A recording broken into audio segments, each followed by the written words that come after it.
Welcome to Melanie's More or Less Mystery Numbers Learning Aid tutorial. The heart of Melanie's More or Less Mystery Numbers is the interactive facility for students to practice problems that help learning basic addition and subtraction. The main menu offers a progressive challenge by increasing the number of digits from 1 to 2 and finally to 3. Which offers greater complexity of relationships amongst digits and consequently more challenging clue analysis at succeeding levels. Two additional levels offer a greater challenge at the 2 and digit 3 levels. 2 and 3 digit levels. Upon choosing a level, let's pick 2 digit. A question is randomly generated and the first clue is presented.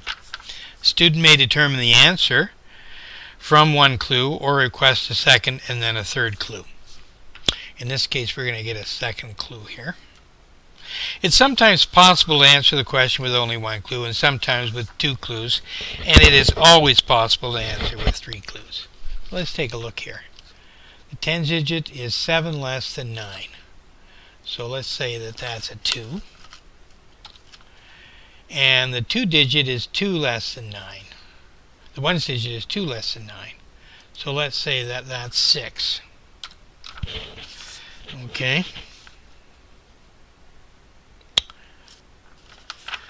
The student determines the answer as we've done here, enters the number in the answer box, and selects the submit button.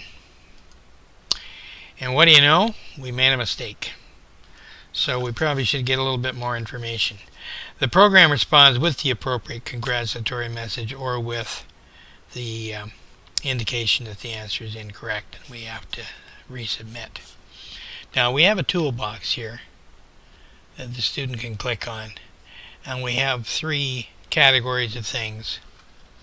One is a matrix that allows you to select a number, move laterally over to a number that you wish to see the relationship with, and you can see that 5 is more than 1.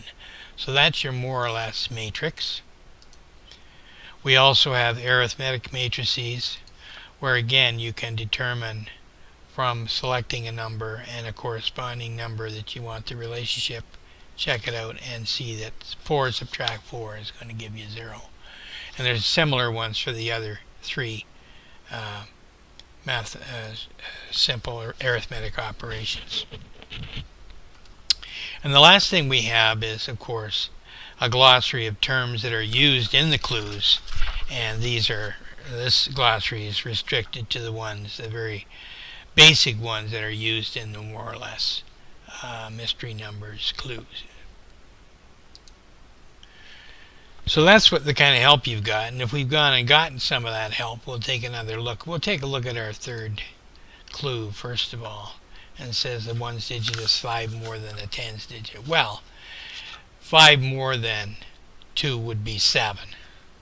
So this time we probably figured it out right, and there we go. And lucky us, we got the fastest time, and as we can see from here, we spent 3 minutes and 10 seconds, including the time it took us to go over here, plus the penalty for the incorrect answer. The clock is initiated upon selection of each problem to provide the basis for the student to judge performance against his or her previous efforts. Okay? In other words, this was my own fastest time. And also against the best results by others in the class, which would have been here. In other words, the very fastest time in the class is what we achieved here.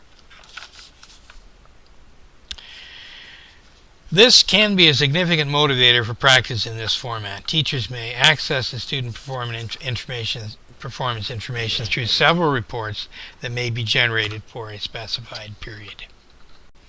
Okay, let's do a little more detailed walkthrough. The Learning Aid may be accessed through the Teacher's menu by clicking on this link. The first order of business is to log in.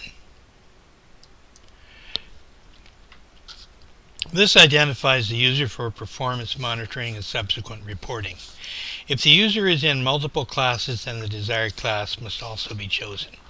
So we'll put the user's code in here, and that's Wayne Montgomery, and there is only one class, so we don't have to worry about picking the correct class.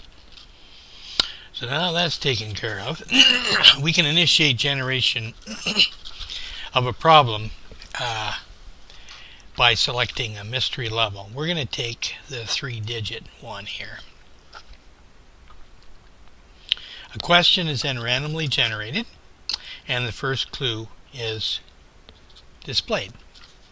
Now we can look at that and say the 100th digit is 5 more than 4. So that means it looks like the 100th digit is 9. So we're going to put that in there. Now,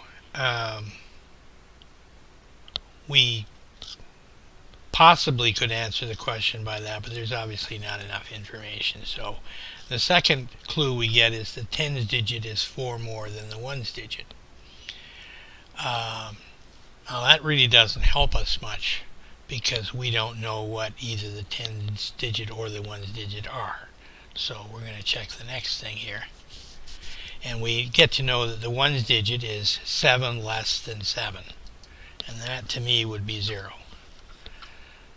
And then it also tells us here that the 10's digit is 4 more than the 1's digit. So because we're a little bit weak on subtraction, we're going to put 3 there and submit our answer. And of course that's incorrect. So we're going to take a look at the toolbox, and under the matrix here we're going to look up 4 and 0. We're going to put our cursor over 4 and 0, and it says it's 4 more than. So we shouldn't put 3 in there, obviously. We should be putting 4. Now, of course, with the toolbox, we also have, we should point out, the arithmetic matrices, where you can take a number and match it up to the number in the corresponding aisle or column and row, and you get a multiplication of 3 times 5, or in this case 9 times 6 and 54. So that's the way those work, and those are for students with a little more advanced than than those that would normally be using more or less, but they're available just for additional help. There's also a glossary, and these are all the terms that are used in here. For example, sum is used here, and it indicates that sum means the answer to an addition problem. The sum of 3 and 4 is 7. So that would help us with the fact that sum is used here in our third clue. At any rate, we will resubmit our answer now that we've changed one of our clues, and see if we got there. Oh, and there we go.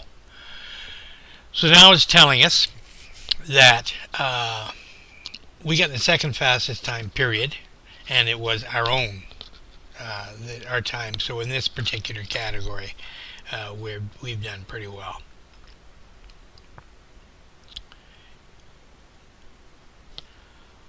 And we could carry on and do, let's do another one here. Let's do a 2-digit one. 10's digit is 6 less than 9, so we'll put the 3 in there because we think that's what it is. Check out the next one here. 1's digit is 1 less than 7. I think that'd be about 6. So now we've only done 2 clues, but maybe we can give it a shot here. Oh, there we go. And for this 2-digit one, we've got the fastest time, and it was our fastest time. So we're doing pretty well. Let's try one more 3-digit one here. The hundreds digit is 1 more than the ones digit. We don't know either one of those, so we can't guess that at the moment. The ones digit is 3 more than 0. Well, that's probably a 3 then. And up, we can back up here and say the hundreds digit is 1 more than the ones digit, so I think that's probably a 4. We still have to get our last clue because we got no indication about the tens digit. There it is, 6 more than 1. I'm guessing that's 7. Look at that, we're getting pretty good already. So we got the fastest time, and it was our fastest time. Well, that's because we didn't take time to go look in the toolbox, obviously. Anyway, this concludes Melanie's more or less Mystery Numbers Learning Aid tutorial.